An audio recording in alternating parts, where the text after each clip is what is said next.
Genesis chapter 22. The testing of Abraham.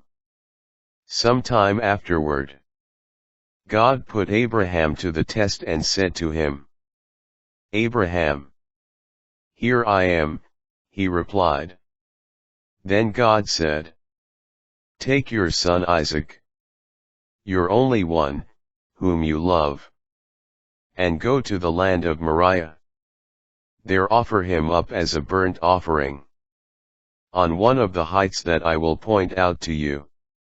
Early the next morning Abraham saddled his donkey, took with him 2 of his servants and his son Isaac, and after cutting the wood for the burnt offering, set out for the place of which God had told him. On the 3rd day Abraham caught sight of the place from a distance. Abraham said to his servants, "Stay here with the donkey, while the boy and I go on over there. We will worship and then come back to you." So Abraham took the wood for the burnt offering, and laid it on his son Isaac, while he himself carried the fire and the knife. As the 2 walked on together, Isaac spoke to his father Abraham. "Father," he said.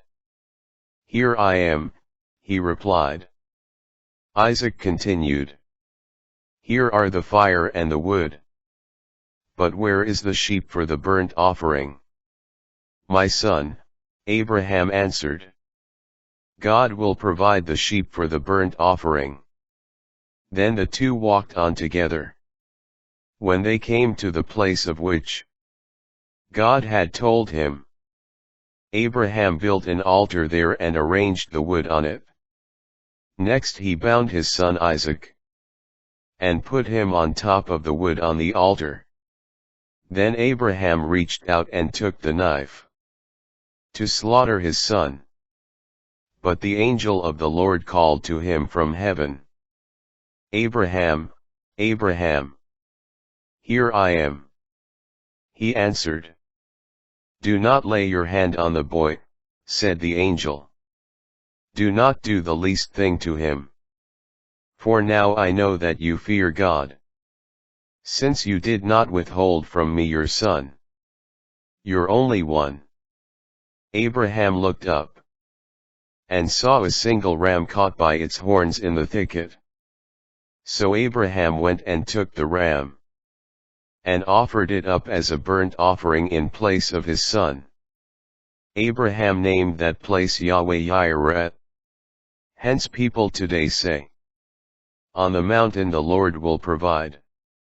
A second time, the angel of the Lord called to Abraham from heaven, and said, "I swear by my very self, oracle of the Lord, that because you acted as you did, in not withholding from me your son, your only one, I will bless you and make your descendants as countless as the stars of the sky, and the sands of the seashore. Your descendants will take possession of the gates of their enemies, and in your descendants all the nations of the earth will find blessing, because you obeyed my command." Abraham then returned to his servants, and they set out together for Beer-sheba, where Abraham lived. Nahor's descendants. Some time afterward, the news came to Abraham, "Milcah too has borne sons to your brother Nahor. Uz, his firstborn, his brother Buz. Kemuel the father of Aram. Chesed, Hazo, Pildash, Jidlaph, and Bethuel. Bethuel became the father of Rebekah. These 8 Milcah bore to Nahor, Abraham's brother. His concubine, whose name was Reumah, also bore children: Tebah, Gaham, Tahash, and Maacah.